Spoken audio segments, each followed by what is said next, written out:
আমরা বিজেপি কর্মী ব্যারাকপুরের, আমরা দেখতে পাচ্ছি অনেকে এখানে এসছে।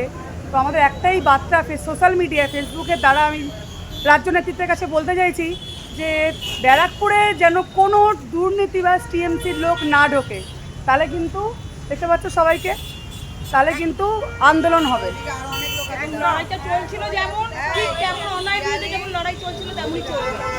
আমি জোর করে আমি অনুরোধ করছি, কাউকে নেবেন না দাদা, তাহলে নিচের তলা কর্মীরা পড়ে যাবে, জল ছেড়ে বসে যাবে, এটা আপনি করবেন না। কারণ মানুষ তৃণমূলকে মানে বর্জন করেছে, যদি তৃণমূলটাই আবার বিজেপিতে আসে তাহলে মানুষ কি দেখবে? আমরা মানুষের কি জবাব দেবো? আপনাদের জবাব দিতে হয় না, জবাবটা আমাদের মতো কর্মীদের দিতে হয়, কারণ আমাদের দেখে লোকে ভোট দিয়েছে বিজেপিকে। ঠিক আছে, এটুকুই বলবো। ওদিকে আরও লোক আছে, সবাই আছে। আমজনতা যেভাবে এনেছে আমাদেরকে, আমরা চাইছি আমজনতার পাশে দাঁড়াতে। আর বিরোধী দলদের প্রতি আমরা চাইছি তাদের বর্জন করতে, তারা যেন এখানে না ঢোকে।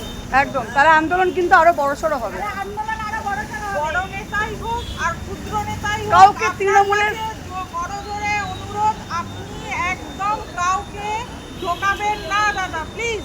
এই ভিডিওটা একটু বেশি বেশি করে শেয়ার করবে, যেন রাজ্য সিএম পর্যন্ত পৌঁছায়। ব্যারাকপুরের তৃণমূলের কোনো দুর্নীতি বাজ আমরা সহ্য করব না।